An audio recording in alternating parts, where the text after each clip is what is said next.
It was an ordinary morning, or so I believed. The kind of morning where the clinking of dishes in the sink mixed with the faint hum of the radio in the kitchen, creating that peaceful domestic rhythm I had grown used to. My older son, Stephen, had already left for work before the sun was fully up, his briefcase tucked under his arm as always. My grandson, Matthew, that clever boy of 7, had rushed out to catch the school bus, leaving his laughter echoing faintly in the hallway. The house had settled into its quiet routine, and I was in the kitchen rinsing the last of the breakfast plates. From upstairs came the familiar voice of my daughter-in-law, Araceli. "Mom, I'm going to take a quick shower." Her words floated down like soft ripples of water. I smiled to myself, answering with a quick, "All right, honey." The sound of running water confirmed what I thought. Everything was exactly as it should be. Then the phone rang. The old landline on the wall, its shrill, metallic tone, always startled me. Wiping my damp hands on my apron, I hurried over. The voice that greeted me was like a sunbeam breaking through the clouds. "Hi, Mom. It's me, Ivan. My younger son, the pride of my heart. A co-pilot traveling the skies, living out the childhood dream he had spoken of with such conviction when he was still a boy sitting under our backyard tree. Hearing his voice always filled me with warmth. We spoke lightly at first. I asked him about his flight, his layover, if he was eating well. He laughed heartily, his tone bright as always. But then, all at once, his voice shifted. There was a pause, a heaviness that wrapped around his words like a fog. "Mom, something strange is happening. My sister-in-law is at the house, right?" I blinked, confused. My eyes instinctively lifted toward the ceiling where the faint sound of water still trickled from the upstairs shower. "Of course she is, Ivan. She's right here, taking a shower." What came next froze me. His voice, lowered into a whisper, carried a weight I had never heard from him before. "That's impossible, Mom. I have her passport in my hand. She just boarded my flight to France. I saw her with my own eyes." The dish towel slipped from my fingers. My mind felt like it had been split in two. Just seconds earlier I had spoken to Araceli, heard her voice, felt the certainty of her presence in my home. And yet here was Ivan, my honest boy, telling me that the very same woman was thousands of feet above the ground, flying across the Atlantic. I tried to laugh it off, to calm him, to calm myself. "You must be mistaken, honey. I saw her not 10 minutes ago. She even told me she was going upstairs for a shower," but his reply was steady, unshaken. "Mom, I'm looking at her right now." And then footsteps, soft but unmistakable, descending the stairs behind me. A familiar voice called out, casual, unhurried, "Mom, who are you talking to?" My breath caught in my throat. My hands trembled so badly I had to grip the receiver with both of them. In that single moment, the walls of my home seemed to close in, the air pressing heavy against my chest. If Araceli was upstairs, who was the woman Ivan swore he saw on his flight? And if she was on that plane, then who was standing just behind me? I whispered into the phone, "Ivan, I don't understand. She's here. She's right here." But his words came back sharp, like cold steel cutting through any doubt. "No, Mom. She's sitting in front of me on this plane. I'm looking at her right now." I hung up, my pulse hammering. The ordinary morning had shattered into something unrecognizable, and though the sun still shone through the curtains, the light in my house had dimmed, leaving me with a single, terrifying question. Who exactly was living under my roof? After I hung up the phone, I sat for a long while in silence, staring at the tiled floor as if its pale patterns might offer me an answer. The laughter of children outside trickled faintly through the open window, but inside my chest there was only heaviness. Ivan's voice echoed in my mind, stubborn and unshakable. "She's on my flight. I'm looking at her right now." I wanted to convince myself that I had misheard, that perhaps he was tired or mistaken. Yet, as the sound of the shower shut off upstairs, and Araceli's soft humming reached my ears, doubt had already rooted itself in my heart. I leaned back into the old armchair in the living room, the one where I had spent countless evenings knitting or reading bedtime stories to my grandson. My eyes wandered across the walls, where family photographs hung like silent witnesses to the years gone by. There was Stephen in his cap and gown on graduation day, his eyes shining with ambition. There was Ivan in his crisp pilot uniform, a boy who had dared to dream beyond the horizon. And there, framed in gold, the wedding photo of Stephen and Araceli, she in her white dress, radiant, her hand clutching his with confidence. I had smiled so much that day, believing I had gained not just a daughter-in-law, but a daughter of my own. My life, since my husband Raphael's passing a decade ago, had revolved around these walls and the people inside them. I had given everything to keep this house a place of warmth and safety, even when money was tight, even when my own health faltered. I had worked tirelessly, patching clothes, stretching every dollar, making sure my sons never went without.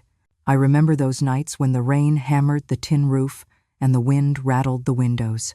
Stephen was studying architecture under the dim yellow lamp, while Ivan fell asleep over his textbooks, dreaming of cockpits and wings. I would stay awake until the early hours, sewing clothes for neighbors just to buy them better shoes, better books.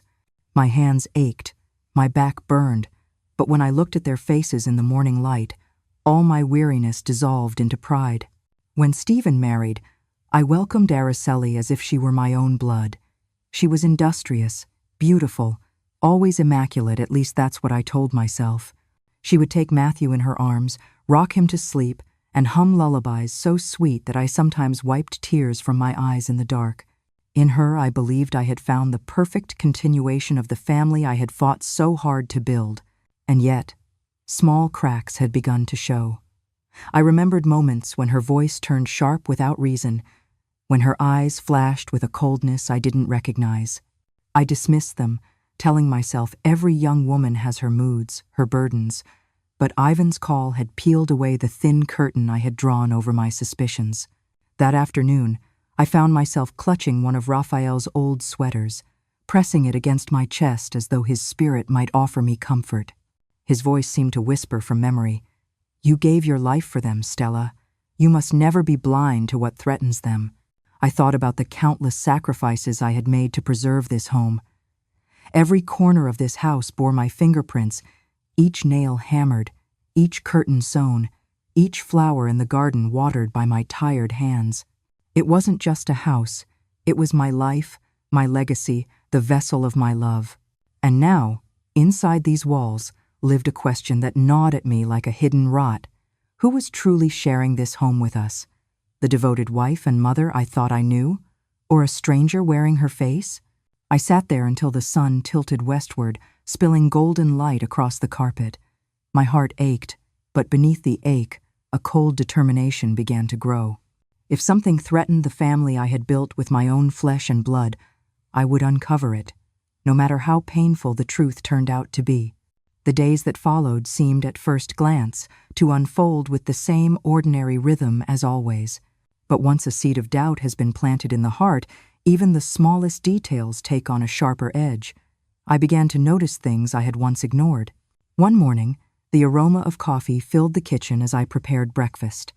Stephen sat at the table, his tired eyes hidden behind architectural sketches spread out like a second plate. Matthew bounced in with his usual boundless energy, asking for an extra spoonful of jam. And Araceli, she was already moving briskly around the kitchen, her hands busy, her smile perfectly placed. But her smile didn't reach her eyes. "Mom," she said sweetly, "can you take Matthew to the bus today? I have errands to run." I agreed without hesitation. Yet as I handed Matthew his lunch, I noticed something unsettling.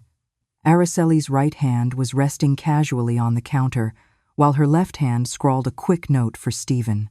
I remembered, as clearly as the smell of cinnamon in the air, that Araceli had always been right-handed. She had written shopping lists with neat, straight lines.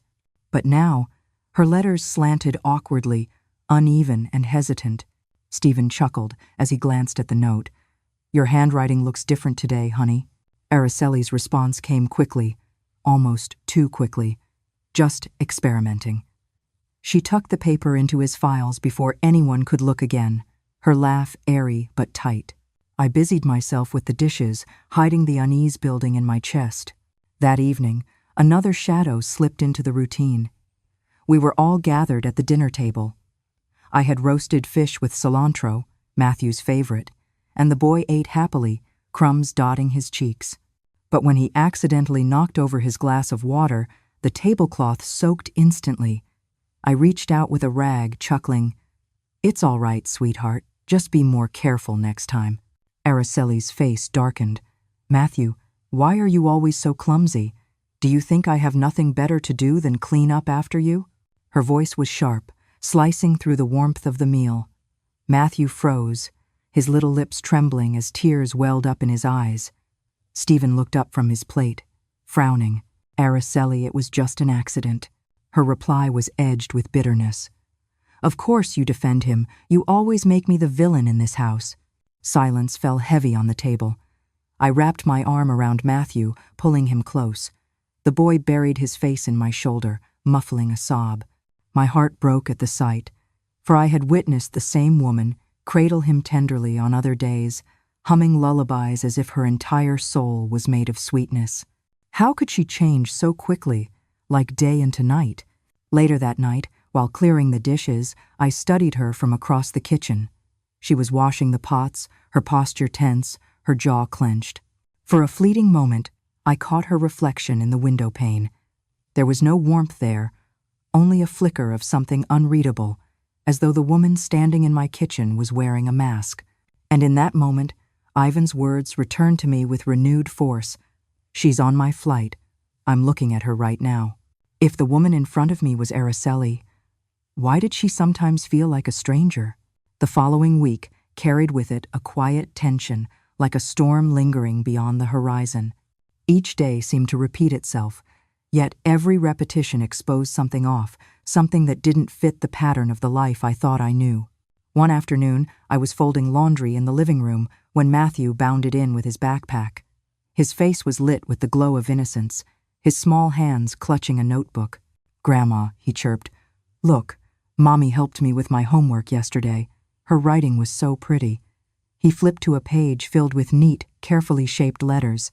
Then he turned to another page. But today, she helped again, and it came out funny. The second page looked clumsy, almost as if written by someone unused to holding a pencil.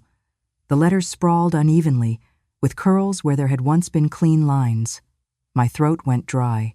I forced a smile for Matthew's sake. "She must have been tired, darling, that's all." But the boy frowned, tilting his head. "Grandma, sometimes she hugs me really tight and sings me songs. And other times she just stares at me like she doesn't know me at all." His voice was so small, so full of confusion, that my heart twisted painfully. That evening, our neighbor Mrs. Collins stopped by, carrying a plate Araceli had sent over with dinner the night before. She handed it to me with a smile, but curiosity shone in her eyes. "Stella, your daughter-in-law is very kind, but tell me, is she left-handed or right-handed? Yesterday she gave me this plate with her left hand, though I thought you once mentioned she was right-handed." Her words sliced through me like a blade. I forced a light laugh. "Perhaps she uses both. You know young people, always surprising us." But once the neighbor left, I sat on the couch, gripping the edge of the tablecloth, my pulse unsteady. Ivan's phone call, Matthew's innocent observations, the neighbor's remark they were all threads in a tangled web I didn't want to unravel. And still, the strangeness didn't end. A few days later, Stephen came home late, his shoulders heavy with work. We all gathered for dinner again. I tried to keep my gaze steady, but my eyes kept drifting to Araceli. She sat quietly at the table, her posture delicate, her voice gentle when she reminded Stephen about the upcoming parent-teacher conference. For a moment, she looked like the perfect wife and mother I had once admired. But as I watched her pass the breadbasket, I noticed something. She held it with her left hand, though just yesterday she had chopped vegetables with her right. My breath caught. It was as though two versions of her existed under one roof. One tender, one sharp, one right-handed, one left. That night, when I was alone in my room, I pressed my palm to my chest, listening to the thundering of my own heartbeat. The house that once gave me comfort now filled me with unease. I whispered into the silence, as though Raphael might still hear me. "Who is this woman, truly? And how long has she been hiding her real face from us?" It was a bright morning when the air itself seemed to carry a strange weight. The sky was clear, The sun poured through the curtains, but inside the house, shadows seemed to cling to the corners. I moved about my chores quietly, listening to the distant hum of traffic and the occasional bark of a neighbor's dog. Around mid-morning, the phone rang again. It was Ivan. His voice was calm at first, telling me about his schedule, the long hours, the fatigue. But then, as if lowering his voice against some invisible threat, he said, "Mom, I have to tell you something strange again. I saw her. She was on another flight, first class, with that same elegant man. They were close, like a couple." My hands went cold. I gripped the receiver so tightly my knuckles whitened. "Ivan, are you sure? Are you absolutely sure?" My voice cracked with desperation. His reply was steady, unwavering. "Mom, I wouldn't mistake her. It's Araceli." At that very moment, I heard the familiar creak of the stairs. She appeared in the doorway, her hair damp from a shower, her blouse neatly pressed. She smiled softly. "Mom, I'm heading to the market. Do you need any vegetables?" I nearly dropped the phone. My tongue fumbled for words, and I muttered something about tomatoes. She nodded politely, grabbed her wicker basket, and slipped out through the gate as if nothing in the world was amiss. When the door closed behind her, I slumped into the armchair, the phone still trembling in my hand. I trusted Ivan. He had no reason to lie, no reason to imagine such things. And yet, I had just spoken to Araceli with my own eyes on her. Later that afternoon, I watered the daisies in the garden, trying to calm the storm inside me. The air was warm, the petals glistened with droplets, but my soul was restless. That was when Mrs. Collins stopped by again. She leaned against the fence, her voice casual but her eyes sharp. "Stella, your daughter-in-law is peculiar. One day she greets me warmly, asks about my children. The next day, she walks past as if she's never seen me. Are you sure she's all right?" I forced a weak smile. She must be tired. Young people change moods quickly. But inside, her words rang like a bell. The inconsistencies I had tried to bury were no longer mine alone. Others were noticing them too. That night, when Matthew curled against me with his homework, he whispered in a puzzled voice, "Grandma, my mom is so different. Yesterday she sang me a lullaby before bed. Today, she didn't even say goodnight." I kissed the top of his head, my heart breaking. "She must be busy, sweetheart." But in my chest, I knew these were not simply moods or tiredness. These were fractures, cracks in a mask that no longer fit. And once a mask begins to slip, the truth beneath it can no longer stay hidden. The house no longer felt like my own.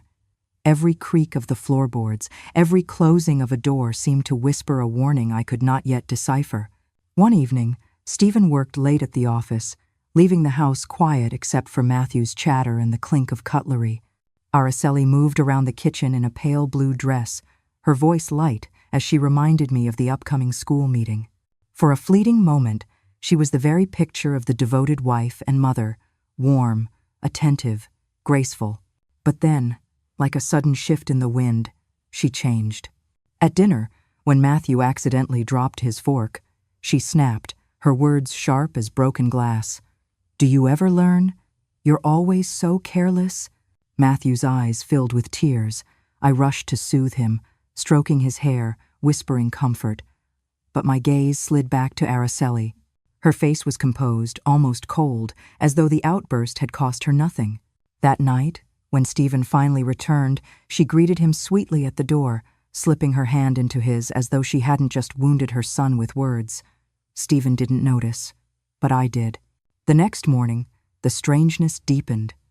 I watched her leave for the market with her familiar red basket swinging in her right hand. I even noted the sway of her walk as she turned the corner. Hours later, when she returned, the basket she carried was blue, slung in her left hand. "Did you change baskets?" I asked, my voice casual though my pulse raced. She hesitated only for a second before replying with a smooth smile. "The other one broke. A friend lent me this." Her answer should have reassured me, but it only carved the unease deeper.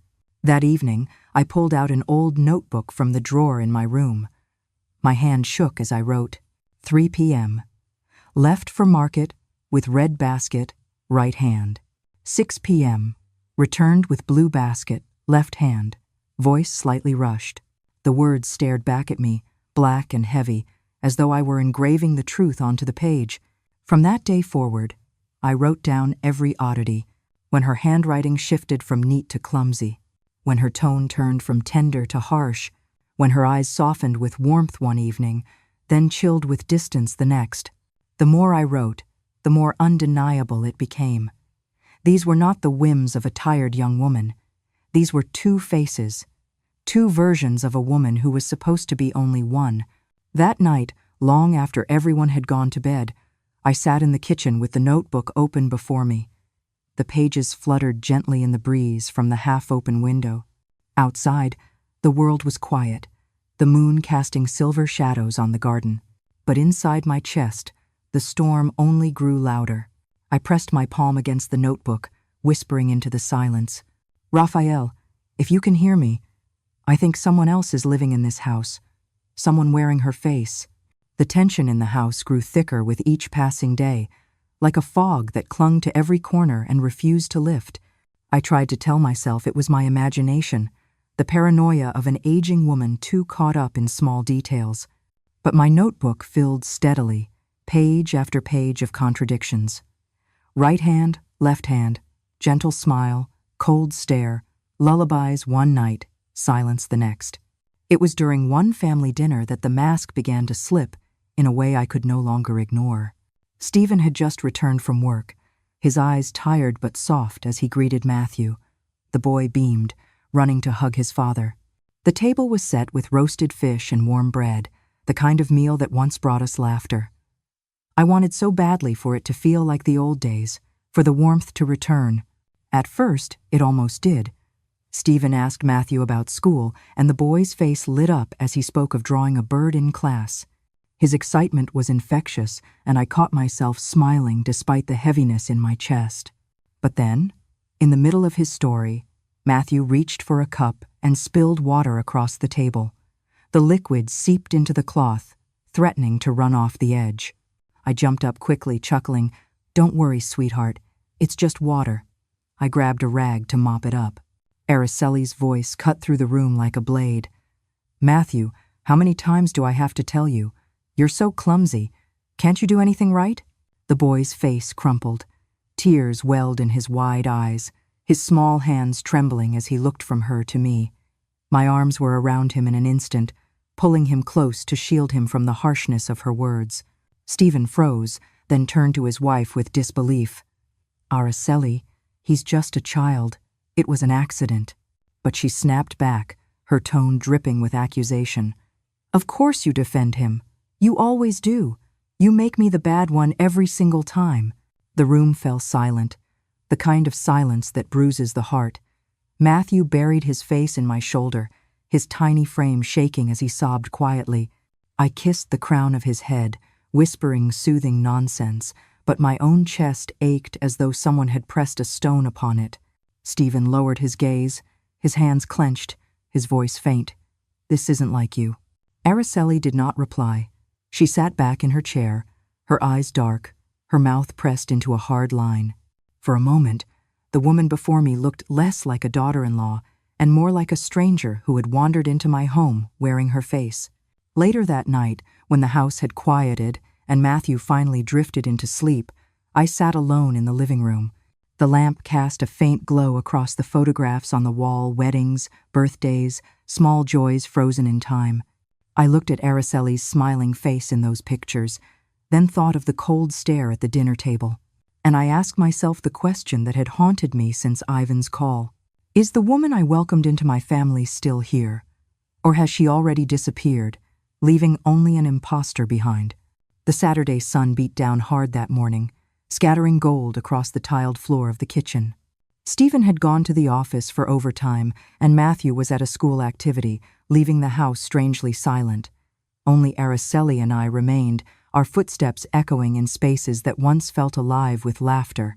She came downstairs in a pale yellow dress, the fabric light and cheerful, her dark hair neatly brushed. "Mom, I'm going to the market. Do you need anything?" she asked sweetly, her wicker basket swinging casually in her hand. I forced a smile, but inside, unease churned like a restless sea. "Tomatoes, dear. Bring a few." She nodded, then left through the front gate. The sound of it latching behind her sent a shiver down my spine. A voice inside me, quiet but insistent, whispered, "Follow her, Stella. Find the truth." My hands trembled as I reached for my shawl, draping it over my head to shield my face. Heart hammering, I slipped out of the house and down the cobblestone street, keeping a careful distance behind her. At first, her steps were steady, her path familiar. She headed toward the market road, her basket swinging lightly at her side. But just before reaching the busy stalls, she turned suddenly into a narrow alley, one lined with peeling paint and crooked fences. My breath caught. She had never gone that way before. I slowed, keeping to the shadows, pretending to examine a cluster of bicycles leaning against a wall. The alley grew darker, the buildings closer together. I watched as she paused in front of an old wooden door, its paint cracked, its hinges rusted. She glanced around, then knocked softly. A moment later, the door opened, and she slipped inside. I wanted to run forward, to pound on that door, to demand answers, but my legs refused to move. Fear rooted me to the ground. What was behind that door? Who was she meeting? Finally, with my chest tight and my palms damp, I turned back toward home. Each step felt heavier than the last, my shawl sticking to my neck in the heat. But when I pushed open the front gate, I froze. Araceli was standing in the kitchen. Her hair was damp, as if freshly washed, and she wore a crisp white blouse instead of the yellow dress I had just seen. She chopped vegetables with calm precision, her face composed. Her eyes flicked toward me, cold and sharp. "Where did you go, Mom?" she asked, her voice deceptively soft. "You're only just getting back." My mouth went dry. I stammered, "I just took a walk." She nodded once, returning to her chopping. But her gaze lingered on me for a heartbeat too long, and I felt it pierce through me like ice. I climbed the stairs slowly, my legs weak beneath me. Alone in my room, I clutched the edge of the bed, trembling. I had followed her with my own eyes. I had seen her enter that old wooden door in a yellow dress, yet here she was, in my kitchen, in a white blouse, waiting as though she had never left. It was impossible. And yet, it had happened. The house felt colder after that day, as though the walls themselves had absorbed the unease that clung to me. I moved through the rooms like a ghost, my eyes always following her, my ears pricking at every shift in her tone. It was Matthew who broke me first. That evening, he ran into my room with flushed cheeks, his school papers spilling from his little backpack. His eyes were damp with tears. He buried his face into my lap and whispered in a trembling voice, "Grandma, my mom yelled at me again, just because I dropped a pencil.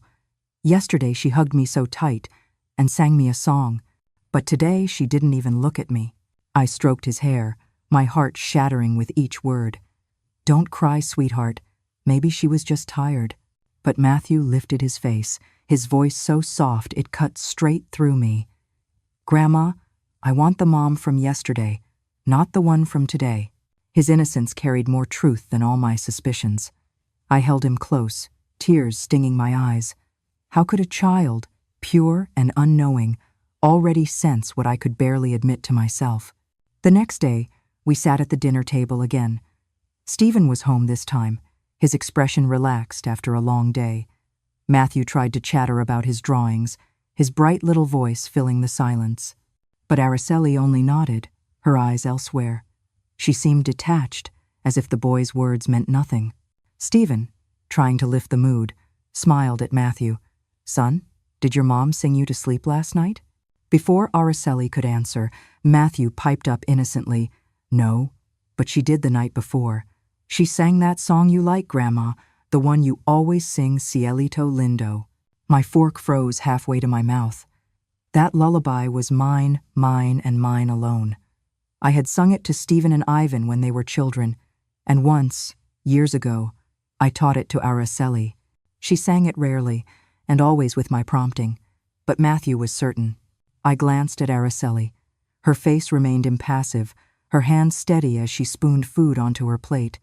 She did not react, did not confirm or deny, but my chest tightened, the weight of realization pressing down on me. If Matthew had heard that song on a night when Araceli claimed she hadn't sung, then who had it been? The truth was no longer just a shadow creeping at the edges of my vision. It was standing in the room with me, daring me to look it in the eye. I excused myself from the table, retreating to the quiet of my bedroom. I pressed my trembling hands against my face, whispering into the silence. This is no longer a matter of mood swings or tiredness. There are two women here. One sings, one scolds, one right hand, one left, one wife, one stranger. And I must uncover who they are before my family breaks apart. That night, when everyone had gone to bed, I sat alone at the dining room table. The house was quiet, save for the distant hum of a car passing by and the tick of the old wall clock. In front of me lay a notebook, its cover worn, its pages yellowed with age. For years, I had used it to jot down shopping lists or small reminders, but tonight it would serve a different purpose. With trembling hands, I opened it and wrote the first entry. 3 p.m. Araceli leaves for the market, yellow dress, wicker basket. 6 p.m. Araceli returns in a white blouse, hair damp, claims she changed because of a stain. I stared at the words as though they might leap from the page and form the truth I had been too afraid to face. The ink looked like scratches carved into my soul. I turned to a fresh page. Slowly, carefully, I added more. Yesterday, sang lullaby to Matthew with tenderness. Today, cold, no song, harsh words. Another page. Right hand, neat handwriting on shopping list. Next day, left hand, shaky letters, unnatural. Line by line, moment by moment, the notebook filled. What once had seemed like scattered oddities now assembled themselves into a grim pattern. My hand cramped, but I pressed on, as if writing the truth could make it less monstrous. When I finally leaned back, the notebook looked like a confession, not mine, but hers, or theirs. The next morning, I decided I could no longer hold these suspicions alone. I picked up the phone and called Carol, my oldest friend, the woman who had stood beside me through births, weddings, and even Raphael's funeral. My voice shook. "Carol, please, can we meet today? At the coffee shop on the corner. I need to talk." Her reply was immediate, her tone warm but worried. "Stella, I'll be there." I knew something was wrong. By afternoon, I was sitting at our usual table in the dim cafe, hugging a cup of steaming coffee like it could steady me. The smell of roasted beans filled the air, but I tasted nothing. My heart thudded as Carol slipped into the chair across from me, her sharp, kind eyes fixed on mine. "Just looking at you, I know this isn't something small," she said gently. "Tell me." I opened my bag, pulled out the notebook, and pushed it toward her with trembling fingers. "Read this, please. Tell me if I'm losing my mind." She flipped through the pages slowly, her brow furrowing deeper with every line. When she finally looked up, her voice was firm. "You're not imagining things, Stella. These are not coincidences. Every detail you've written down, it all points to something bigger. You've noticed everything, even when you didn't want to." Tears pricked my eyes. "But what if I'm wrong, Carol? What if I'm judging her unfairly? What if I hurt Stephen by digging too deep?" Carol leaned forward, her hand covering mine. "Listen to me. A woman's gut rarely lies. If you don't search for the truth, you'll live in torment. And Matthew, what about him? You have to protect him, too." Her words settled into me like heavy stones. For the first time, I admitted aloud what I had only whispered in fear. Maybe there are two women in my house. One is Araceli, and the other, I don't know who she island. Carol squeezed my hand tighter. "Then you must find out, no matter how painful the truth may be." At that very moment, as if fate had sent a messenger, Mrs. Jenkins, the woman from the vegetable stand, entered the cafe. She recognized me instantly, smiling. "Mrs. Brooks, what a coincidence. I saw your daughter-in-law at the market yesterday, so cheerful, buying cilantro, but today she was different, cold, didn't even greet me." My heart sank. Another voice, another witness to the shifting shadows in my home. I forced a smile for Mrs. Jenkins, but when she left, I turned back to Carol. My voice was barely a whisper. It isn't just me anymore. Others see it too. Carol's eyes hardened. Then you know what you have to do. I returned home from the cafe with Carol's words echoing in my head like church bells. You have to find out, no matter how painful the truth may be. That afternoon when Araceli announced once more, "Mom, I'm going to the market," my heart skipped a beat. Her voice was calm, almost too calm, as she picked up her familiar red basket. I nodded, feigning indifference, but the moment she stepped through the gate, I reached for my notebook. 3 p.m., left for market, red basket, voice light, normal. Then I did something I had never dared before. I wrapped my shawl around my shoulders, pulled the door shut behind me, and followed her. The sun blazed down, making the cobblestones shimmer. Sweat trickled down my back, but my determination carried me forward. I kept my distance, careful not to let my shadow fall too close. Araceli walked briskly, her skirt swaying, until she reached the busy corner where the market stalls began. But instead of entering, she turned sharply down an alley. I froze. The alley was narrow, its walls streaked with grime, its air heavy with the smell of rust and damp. Laundry hung from sagging wires above, and stray cats darted across the path. I pressed myself against a wall, my heart hammering, as I watched her step deeper inside. She stopped in front of a weathered wooden door. The paint was flaking, the hinges rusted. She looked around once quick, wary, and then knocked softly. The door opened, and she slipped inside. My knees weakened. I clutched the shawl tighter around me, wanting to run forward, to demand what she was doing there. But fear anchored me. What if I saw something I couldn't bear to face? After what felt like an eternity, I turned back. My steps were heavy, my mind spinning. Each heartbeat drummed the same question. What secret is she hiding behind that door? But when I pushed open the gate of my own house, my blood ran cold. There she was in the kitchen. Her pale blue blouse crisp and spotless, her hair slightly damp, as though she had just stepped out of the shower. She stood at the counter chopping vegetables, her expression calm. Her eyes flicked toward me. "Where did you go, Mom? You're just getting back now." My mouth went dry. My hands trembled as I clutched the doorknob. I only took a walk." She nodded, nothing more, then returned to chopping. But her gaze lingered just long enough to send a chill crawling up my spine. That night, as I lay awake staring at the ceiling, the pieces twisted together in my mind.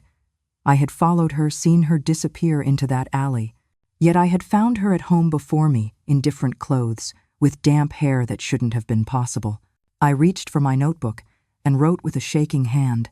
Saw her enter house in alley. Yellow dress. Minutes later, found her at home. White blouse, hair damp. I paused, my breath uneven, then added the words that terrified me most. Maybe there are two of them. Sleep deserted me that night. I lay in bed with the notebook pressed against my chest. The words, "Maybe there are two of them," etched into my mind like a curse.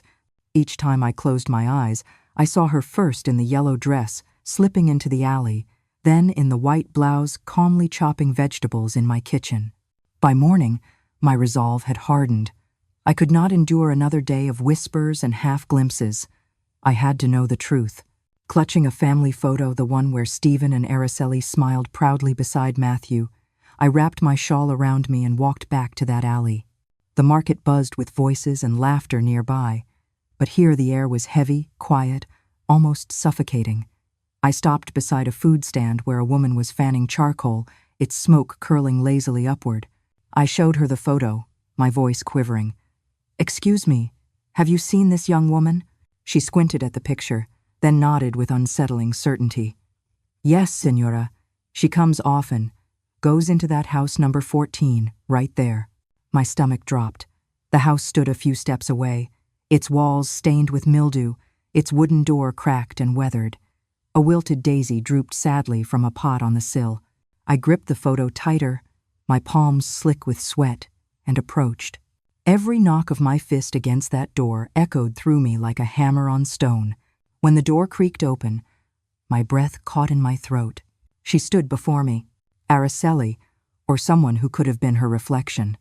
The same long black hair, the same delicate features, the same trembling lips, only her eyes were different, wide, frightened, filled with guilt. My voice broke into a whisper. "Araceli?" She flinched, clutching a rag in her hand. I'm sorry." Her voice cracked, and she tried to slam the door. But another voice, calm and firm, called from inside. "Isadora, don't hide. She deserves to know."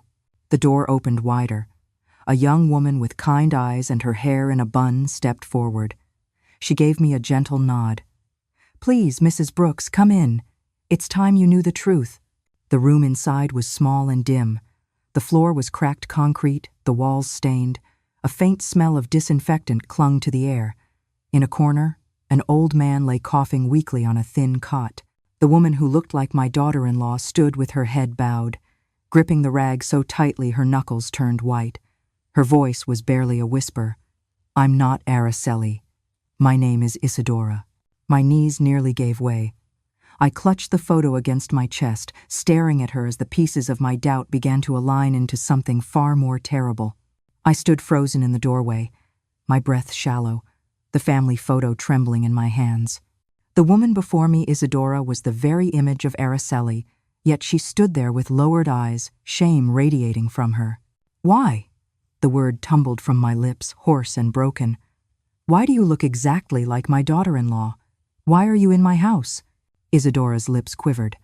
But before she could answer, the young woman with the bun, her roommate, she introduced herself as Lucy, placed a steadying hand on her shoulder. Lucy's voice was calm, but her gaze pierced through the silence. "Mrs. Brooks, you deserve to know. Isadora never meant to hurt you. She is poor, desperately so. Her adoptive parents are gravely ill. Medicine is costly, and she had no way to pay for it. Years ago, by chance, she met Araceli at the market. The resemblance was uncanny, like 2 drops of water. Araceli saw an opportunity. She offered Isadora money, more than she could ever earn otherwise, if she agreed to step into her place from time to time. I felt the room tilt around me. The smell of disinfectant, the weak cough of the man in the corner, the trembling figure of Isadora, it all blurred. As Lucy's words sank in, my voice cracked. "Step into her place. To do what?" Isadora raised her head at last, tears glistening in her eyes. "She told me only to act as her when she couldn't. To stay in the house, to take Matthew to school, to cook, to pretend. She said it was harmless, that no one would know. And she gave me enough money to buy medicine for my father." Her voice broke, and she pressed the rag to her face. "I never asked why. I just couldn't let my parents die." The notebook in my bag suddenly felt like it weighed 100 pounds. The left hand, the right, the tenderness, the cruelty, the lullaby one night, the silence the next. 2 women. Lucy leaned closer, her tone sharpened with quiet anger. "Once, I saw Araceli myself. She was meeting a wealthy man at a cafe, Charles Thompson. I overheard her call him honey, her voice full of affection. While she was with him, Isadora sat outside waiting, confused and ashamed. Your daughter-in-law has been living 2 lives, Mrs. Brooks, one under your roof and another hidden in shadows." The name Charles Thompson rang in my ears like thunder. Ivan's voice returned to me. "She's sitting in first class next to a rich man." I staggered back, pressing a hand to my chest as though I could hold my heart in place. The betrayal was heavier than any burden I had ever carried. Isadora fell to her knees before me, her voice trembling. "I'm so sorry. I never wanted to deceive you. I thought I was only helping her for a little while. I didn't know it would destroy your family. Please believe me." Her tears were raw, her shame real. And in that moment I understood she was not the mastermind. She was a pawn in Araceli's cruel game. I swallowed hard, forcing my voice steady though it shook with fury and pain. "Isadora, from this day forward, I will not let her use you again. But I need you to help me. We must bring the truth into the light for Stephen, for Matthew." Isadora nodded through her sobs, and Lucy tightened her hold on her friend's shoulder. I left the small house with the truth carved deep into my soul. The sun outside was bright, yet I felt only cold. My daughter-in-law had deceived us all, had built a life of lies on the back of her own sister, and now it was time for me to confront her. The day of truth came sooner than I expected. I woke with a heaviness in my chest, as though my heart already knew the storm that awaited us. By afternoon, I had made my decision. I called Ivan. My voice trembled, but I forced it into steadiness. "I need you home tomorrow night. Bring the electronic passport you mentioned, the one with the stamps." He was silent for a moment. "Mom, is it that serious?" "Yes," I said, my throat tight. "Tomorrow, everything ends." The following evening, I set the table with care, not as a celebration, but as a stage for the truth. A white tablecloth stretched across the wood, candles flickered at the center. I cooked Stephen's favorite chili and roasted fish for Matthew, though my hands shook as I chopped and stirred. Each cut of the knife echoed like a drumbeat in my skull. Stephen arrived first, weary from work. He looked at the table, surprise flickering across his face. "What's the occasion, Mom?" I smiled faintly. "Just dinner together. Sit, my son." Moments later, Araceli entered. She wore her light blue dress, her hair falling neatly around her shoulders. She smiled, soft but nervous, her eyes darting across the table as though sensing something amiss. Matthew ran to me, hugging my waist. "Grandma, the fish smells so good." I stroked his head, my throat tightening. I prayed his innocent heart would not be scarred too deeply tonight. We sat, and for a short while, the meal carried on with forced normalcy. Stephen spoke of work. Matthew chattered about school. Araceli nodded, offering small smiles, though her hand trembled slightly as she lifted her spoon. Then I gave the signal. The front door opened, and Ivan stepped inside. Behind him came Isadora, dressed simply, her face pale, her eyes wide with anguish. The room froze. Matthew's fork clattered onto his plate. His innocent voice broke the silence. "Why are there two moms?" Stephen went pale, his spoon slipping from his grasp. Araceli shot to her feet, her voice sharp and frantic. "What is this? What are you doing, Mom?" I stood too, gripping the edge of the table for strength. My voice was low but firm. "Sit down, Araceli. Tonight we clear everything." Her eyes darted wildly, but she didn't move. Ivan stepped forward, placing the passport on the table with a heavy thud. "Here at Island, the proof. You can't be at home and boarding a flight to France at the same time." Araceli's lips parted, but no words came out. Her face drained of color. Matthew, his little voice trembling, whispered, "Sometimes my mom is kind. Sometimes she's mean. I don't like the mean one." Tears burned my eyes, but I held them back. I turned to Stephen, my voice breaking. "Your wife has deceived us all. This woman beside Ivan is her twin Isadora. For months she has been used to cover Araceli's lies, and behind those lies is another man, Charles Thompson." Lucy, who had entered quietly through the back, stepped forward. Her voice rang like a bell. "I saw them myself. At a cafe, they called each other honey. He is her lover." Stephen staggered back, his face pale as ashes. His voice cracked as he turned to his wife. "Araceli, is it true? Tell me it's not true." The silence stretched like a blade between us all. Then, with sudden fury, Araceli's mask shattered. Her voice rose, bitter and defiant. "Yes, it's true. I have a lover. I'm tired of this poor, pitiful life. Charles gives me everything I deserve. And you, Stephen, you're nothing. You'll never be enough." Her words detonated in the room. Stephen clenched his fists until his knuckles whitened, his face hollow with shock. Matthew burst into tears, running into my arms. I held him tightly, his sobs soaking my blouse, my heart breaking under the weight of his pain. And as Araceli's cold eyes swept across us one last time, I realized the family I had sacrificed my life for would never be the same again. The room quaked with silence after Araceli's confession, as though the walls themselves recoiled from her words. The candles flickered, their flames bending in the draft that swept through when she had shouted, "You'll never be enough." Stephen sat slumped in his chair, his face drained of all color, his fists clenched so tightly that his knuckles turned white. He stared at his wife as if she were a stranger, as if the years of marriage, the vows spoken, The child born between them had all dissolved into smoke. Matthew clung to me, his small body trembling, his tears soaking my blouse. "Grandma, why is Mommy saying these things? Why does she hate us?"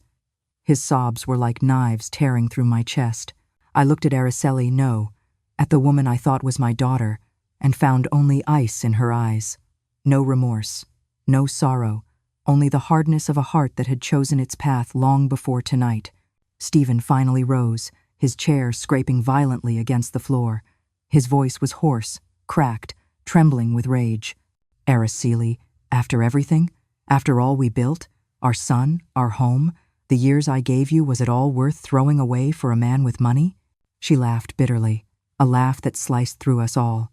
"Years? What years, Stephen? You bury yourself in your work, in your blueprints, while I rot in this house. Charles sees me. Charles gives me the life I deserve.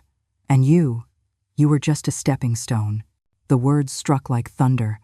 Stephen staggered back as though she had struck him physically.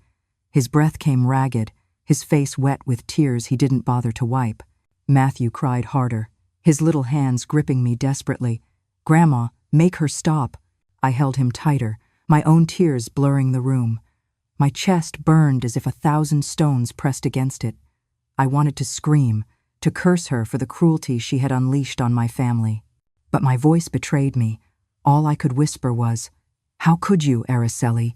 How could you do this to Stephen, to Matthew, to all of us?" Isadora stood silently in the corner, her identical face streaked with tears.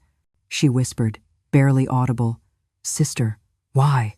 I helped you. I endured the shame. And this is what you wanted all along?" Araceli turned to her twin with a glare, her words venomous. "Don't speak as if you're innocent. You took my money gladly. You played your part. Without me, you'd still be begging for scraps. Don't you dare judge me." Isadora's sobs filled the silence. She collapsed into a chair, burying her face in her hands. Stephen's voice rose again, breaking, desperate. "Do you even care about Matthew? About your own son?" Araceli's eyes flicked toward the boy trembling in my arms. For one fleeting second, something like hesitation crossed her face. But then her lips curled, and she spat the words that shattered what little remained of us. "He was never enough to keep me here." Stephen gasped, as if pierced through the heart. His knees gave way, and he sank to the floor. His sobs raw, guttural, unrestrained. I rushed to him, still clutching Matthew, our tears mixing in the silence of a family undone. Araceli stood above us, her expression cold and final, before she turned on her heel and stormed out. The door slammed shut with a force that rattled the windows, leaving only the echo of her betrayal in its wake. That night, under the trembling candlelight, surrounded by tears and broken hearts, I realized the truth in full. Love had not just failed, it had been torn apart by the one person we trusted most, and the pieces would never fit together again. The days that followed her departure were drenched in silence, the kind that lingers even in a house filled with people. Though the sun rose and set as always, inside these walls time seemed to move differently, slower, heavier, each hour bending under the weight of what had been lost. Stephen barely spoke. He moved like a shadow through the house, his once bright eyes dulled into a faraway haze. At the dinner table, he sat stiff and withdrawn, pushing food around his plate without eating. At night, I often found him in the yard, staring blankly at the stars, his shoulders sagging as if the sky itself pressed down upon him. Matthew, my sweet grandson, carried his pain in smaller, sharper ways.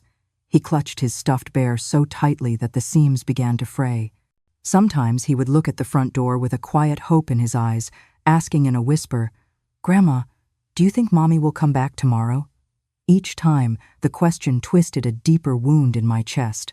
I wanted to protect him from the truth. But how do you tell a child that his mother had chosen another life? One afternoon, Stephen returned from court, his face pale and his hands trembling. He sat beside me at the kitchen table, his voice barely more than a whisper. "It's over, Mom." She signed the papers. She didn't even look at me, or Matthew. She walked out with that man like we never existed. My heart broke again, not for myself but for the son I had raised, the the boy I had once carried through storms and sleepless nights. Now he was a man undone, abandoned by the very woman he had trusted most. I reached for his hand, gripping it firmly. "You still have us, Stephen. You're not alone. Matthew is not alone." But deep inside, I knew that reassurance could not erase the hollow that Araceli had left behind. The neighborhood, once filled with friendly chatter, now seemed to murmur with whispers. Neighbors looked at us with pity, their smiles strained, their voices hushed. Some pretended not to know. Others offered awkward condolences. I avoided their eyes, focusing instead on watering my garden, my hands trembling as I tended to the daisies that had survived seasons harsher than this betrayal. And yet, in the midst of this devastation, one small light flickered. Isidora. Unlike her sister, she came quietly, humbly. She brought warm meals, sat with Matthew to play, listened patiently when he asked questions she could not fully answer.